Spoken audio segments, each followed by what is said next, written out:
You are hereby sentenced to planetary isolation under Protocol 72, the Chancellor of the Galactic Tribunal said, her voice clinical and hollow. Effective immediately, the human race is to be excluded from all interstellar contact.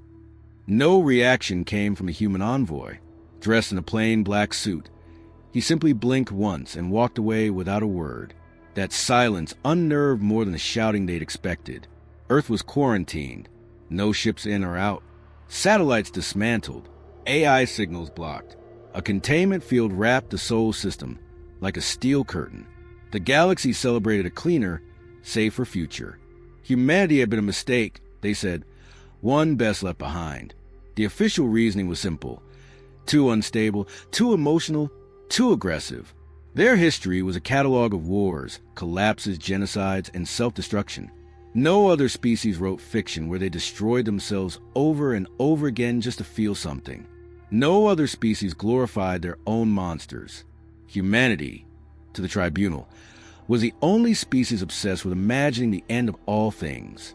The vote to exile them passed with overwhelming support.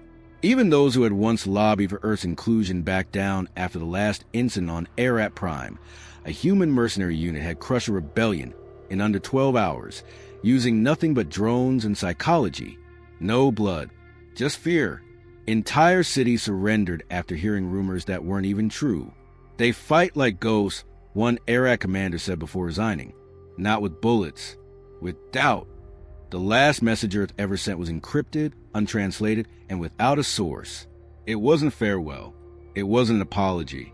It was a math sequence that looped endlessly, building toward something, then cutting off mid-symbol. Some believed it was a code. Others believed it was a warning. In the years that followed, Earth went dark. No signals. No diplomatic appeals. No signs of distress. Even the black market traders who once risked the blockade for Terran tech stopped trying. One ship returned with its crew missing. Another never returned at all. Still, the Concord laughed off the paranoia. Humans were isolated. The problem was solved. But a few noticed something strange. In entertainment hubs across the galaxy, old Earth horror movies were banned. Not for content, but for effect. Viewers reported nightmares. Children began playing a game called Don't Let the Human In, locking doors and whispering human names like they were curses.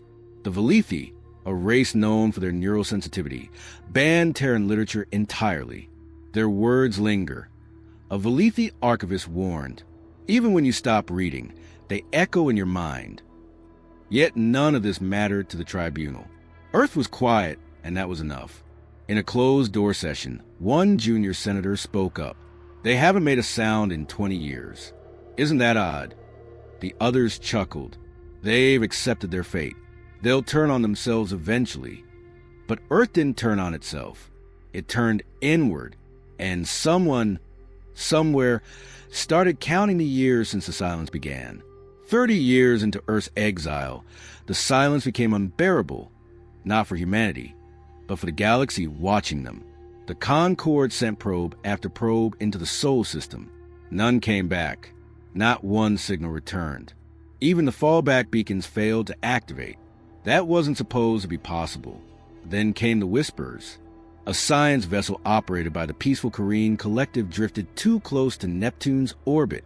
They weren't hostile, just curious.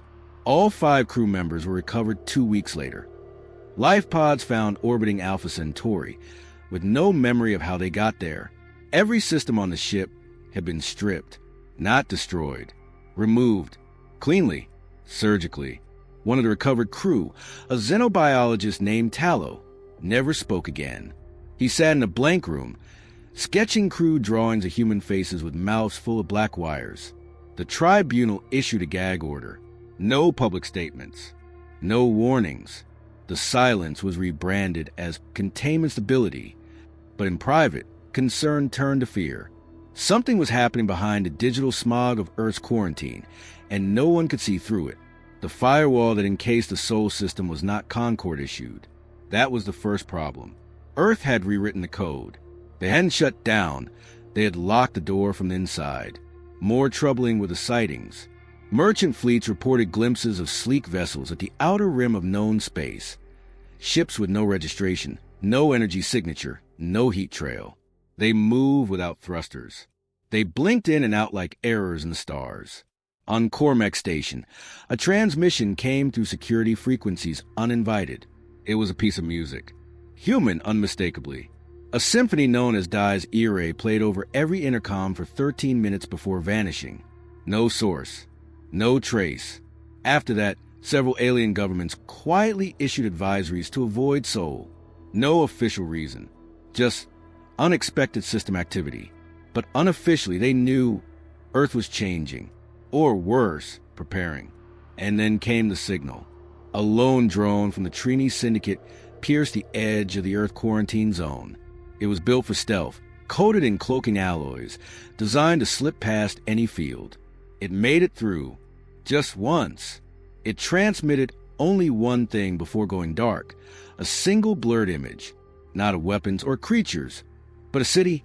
Earth's skyline, but different. Taller. Sharper. Unnatural. Buildings weren't built. They grew like coral. Lights didn't shine. They pulsed, as if breathing. Above the skyline hovered a symbol. A spiral of rotating black cubes, forming a sigil that matched no known language. The Trini Syndicate classified the image, but the archivist who viewed it first jumped from a 70th floor window without a word. From that day on, they stopped calling Earth primitive. They stopped calling Earth anything at all. They just called it the Dark Zone, and the fear wasn't of what humanity might become. It was a dawning realization that they already had. A single message cracked across the stars, undetectable by most systems, but unmistakably human. No encryption, no demand, just 13 words. You locked the doors to keep us out. We unlocked them from inside. At first, the Concord dismissed it as a hoax. The voice was too calm, the delivery too precise. But within seconds of the message broadcast, nearly 70% of all Concord AI systems flickered, shutting down, rebooting, and returning with a single change. Every interface, every control panel, every home screen now bore the old Terran flag. No explanation, no file path, no way to remove it. 3 minutes later, everything returned to normal, except the fear. The Concord convened emergency meetings. Planetary defense systems went into high alert, fleets mobilized. But against what no one could say, humanity had not attacked. Not officially. Not yet. That didn't stop the sightings. A patrol vessel near the Voron Drift reported contact with an unidentified ship matching no known configuration. It had no engines, no crew, no comms. It drifted silently until they hailed it. That was a mistake. Every onboard system locked for 10 minutes. When they regained control, all navigation logs were wiped. The vessel was gone. In a mining colony orbiting Yethros 9, the lights went out for 24 hours. When they came back on, every wall bore a single message etched in unrecognizable material. Don't fear the dark. Fear what watches from it. Psychological collapse followed. Dozens of workers requested relocation. Children began drawing human silhouettes with glowing red eyes. Therapists reported a new syndrome, Terran-induced paranoia. It spread faster than any known disease. Humanity hadn't fired a shot. They didn't need to. Their silence had matured into precision. In the outer colonies, whispers became law. If you see a ship that doesn't move, don't look at it. If you hear music on a dead channel, don't answer. If someone knocks twice, they're not from here. The Concord tried to trace the origin of the message that started it all. They traced it back to a dead moon, a barren rock with no atmosphere and no history of human presence. But beneath the surface, they found an empty structure, circular, made of metals unknown to the periodic table. Inside, on a single pedestal, was a data slate with one word glowing red. Remember, an admiral, one of the oldest in Concord service, reviewed reports in his command chamber. He'd fought wars, survived genocides. But this wasn't war. This is psychological colonization, he muttered. They're not invading. They're infesting.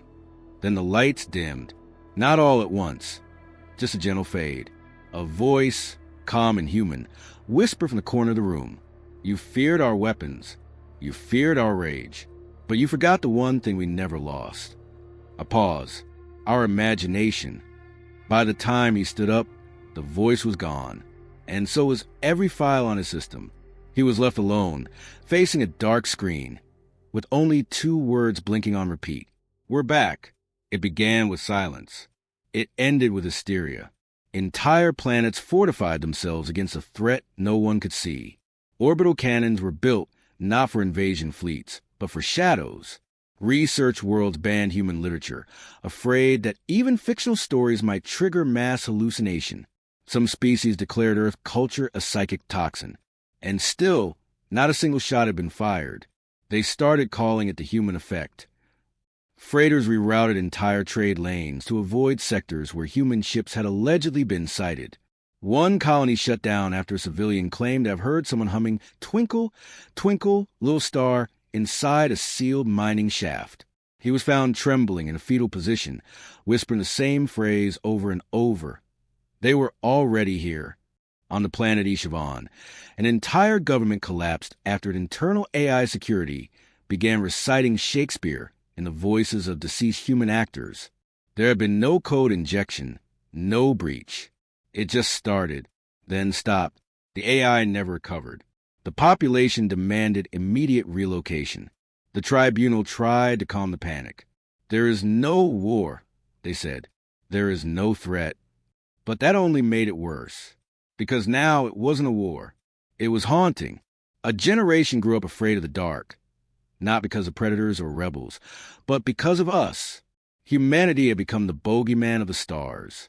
Their flags didn't fly on conquered planets. Their names weren't etched into history books as victors. They didn't need that. Their legacy was carved in fear. One message appeared simultaneously across 10,000 systems, all in different languages, perfectly translated. We could have burned your cities. We could have erased your stars. But fear spreads faster. No trace of origin. No way to block it. It appeared. It vanished. And afterward, suicide rates spiked on 3 populated moons. In truth, humanity never wanted conquest. They were never after territory or tribute. They didn't seek domination. They sought presence. And they achieved it. With silence, with myth, with the perfect weapon, imagination turned inward, amplified, and mirrored back at the galaxy.